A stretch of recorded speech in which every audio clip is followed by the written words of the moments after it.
Terve, terve. Pääsiäisen aikana meillä tuli 6 eri tilaus, mikä piti pakata ja sitten laitettiin laatikot valmiin. Siinä erilaisia kuristinauhoja ja eri värisiä lahjapapereita. Sitten tehtiin brodraus uudelle tilaukselle. Siinä tuli etokirjoilut ja täältä näytti meidän lakit.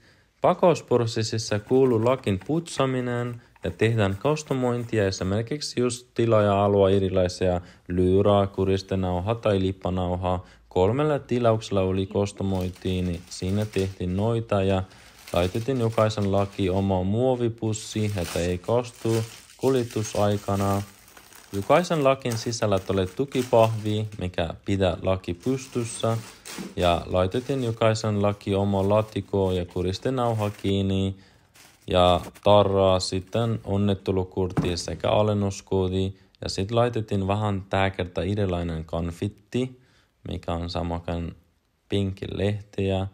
Niitä laitettiin. Ehkä tää kerta meni vähän liikaa, mutta sen jälkeen laitettiin niitä pikoisia konfittia. Aika kaunis on kyllä.